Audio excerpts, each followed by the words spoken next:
E aí, galerinha, bom dia, boa tarde. Estamos aqui mais uma vez na nossa revisão de artes. Hoje a gente vai dar uma retrospectiva aí do capítulo 6, tá? Vocês podem abrir o livro de vocês aí na página 94 para acompanhar aí juntinho, certo?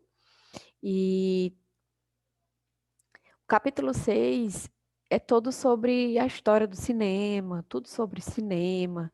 Eu até separei umas imagens aqui para a gente acompanhar, fica melhor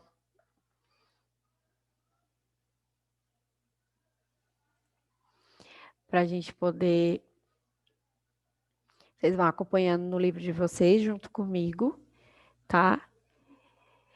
E quando o cinema surgiu, né, ele era considerado a invenção sem futuro, como a gente já tinha falado, né? E contrariando essa ideia, hoje ele é reconhecido aí como aí a grande riqueza, né, da arte. E aí a gente vai lembrar, recordar como foi que começou, né? Como os antecedentes do cinema, tá? Aqui eu coloquei uma imagem aí do cinetoscópio, tá?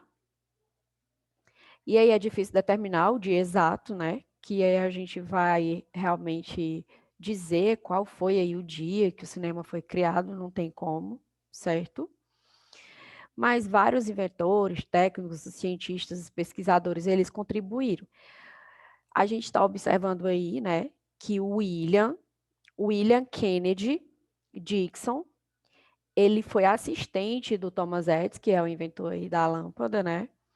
E aí, em 1888, o Dixon inventou o cinetoscópio, que é essa engenhoca aqui que a gente está observando, né? Que proporcionava aí a um único espectador alguns segundos de imagens em movimento. Então, só uma pessoa poderia colocar aí o olho para poder observar aí alguns segundos de imagens em movimento, tá?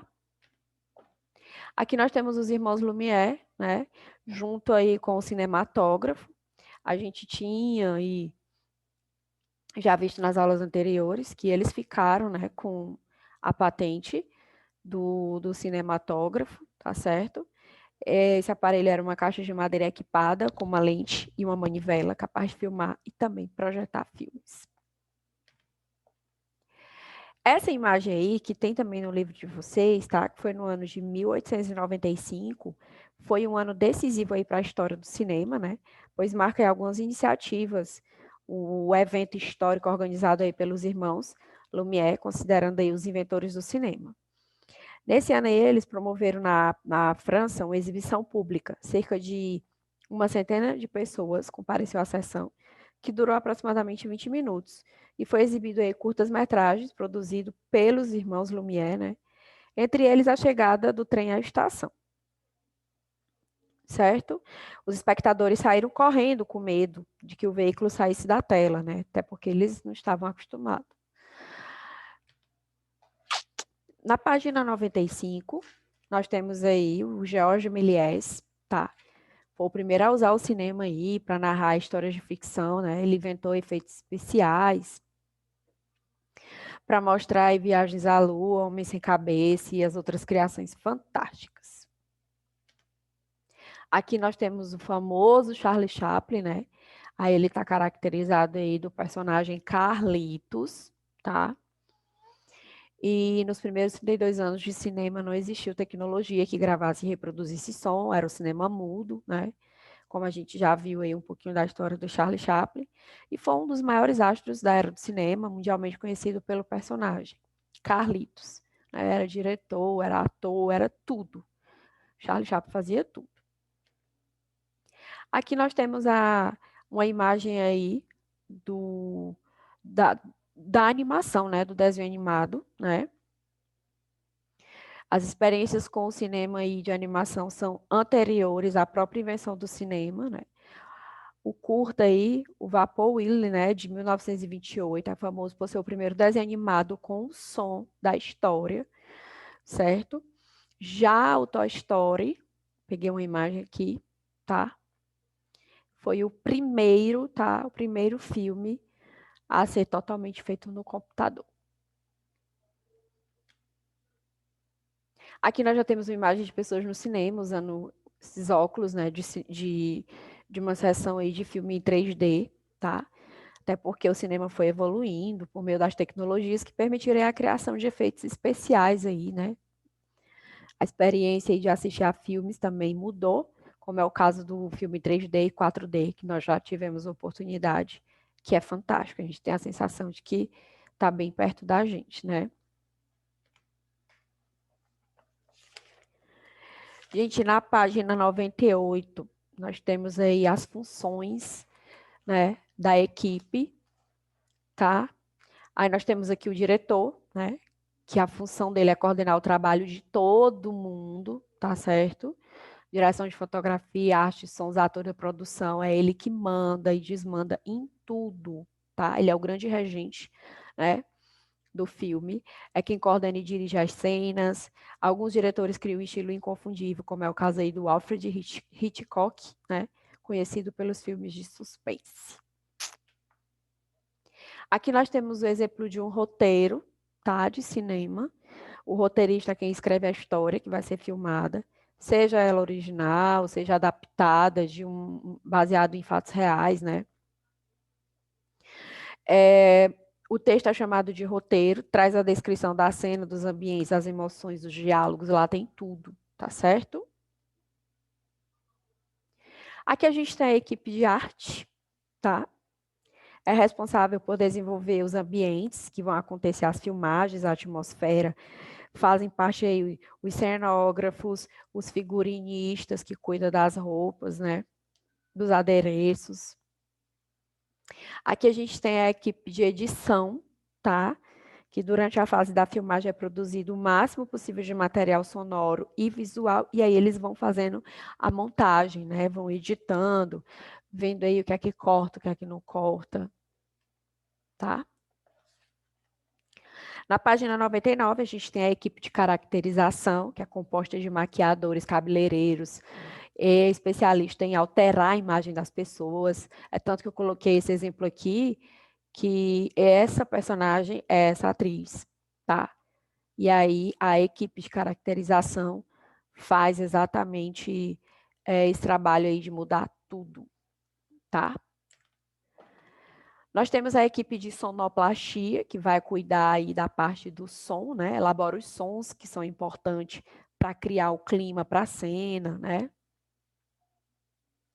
E temos aí a equipe de iluminação, tá?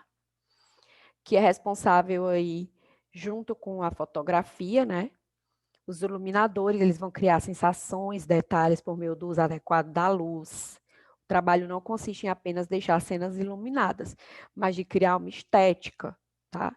Quer deixar mais escuro, mais claro, sombrio, tá certo? Vai depender da situação em si. Ok?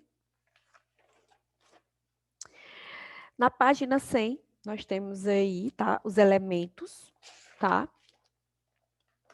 Cinematográfico, os elementos da linguagem cinematográfica. E aí a gente começa pelo enquadramento, que é a ação de selecionar determinada porção do cenário para figurar na tela, escolhendo os ângulos e a amplitude do plano, tá? Com o enquadramento também se pode conduzir as sensações, as interpretações que a imagem vai despertar, ok? Aqui eu coloquei exatamente o exemplo aí da regra dos terços, que é a técnica de composição que são traçadas as 4 linhas imaginárias, como vocês estão vendo, né? E aí, nesse tipo de enquadramento, os principais elementos devem estar posicionados sobre as interseções, sobre os 4 pontinhos. Ok? Aqui nós temos os planos, lembrando a vocês que no livro de vocês eu só vou ter o close, o primeiro plano e o plano geral. Aqui não, aqui eu coloquei o plano general, ó. O B, o plano americano, o C, o plano médio, o D, o plano médio, ó.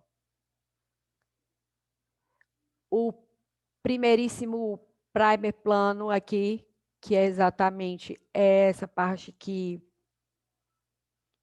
é como se fosse o close, né? E aqui o detalhe, tá certo? Nós temos também os ângulos. Aqui o ângulo normal, né? A câmera fica posicionada no nível dos olhos. Aqui nós temos o contre-plongé, que é exatamente filmado de baixo para cima. E aqui nós temos o plongé, que a filmagem é feita aí de cima para baixo. Na página 102 temos os movimentos de câmera, movimentos dentro do quadro, a câmera permanece parada e as pessoas é que mudam de posição. Temos a panorâmica, a câmera faz um movimento de rotação sobre o próprio eixo, para cima, para baixo, para a direita, para a esquerda, quando o movimento é realizado na vertical, tá? Também pode ser chamado de tilt. Nós temos aqui o movimento em que a câmera se desloca sobre o trilho, traveling, pode acontecer em qualquer direção, né?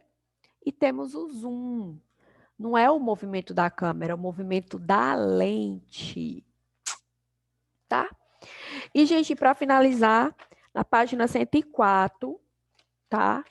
Nós temos o roteiro, e aí eu não posso esquecer dos 3 elementos para estruturar o roteiro, tá? Que é o cabeçalho, ó. Cabeçalho, tá? A ação e o diálogo. Ok? Então é isso aí. Boa prova. Fiquem com Deus e até a próxima.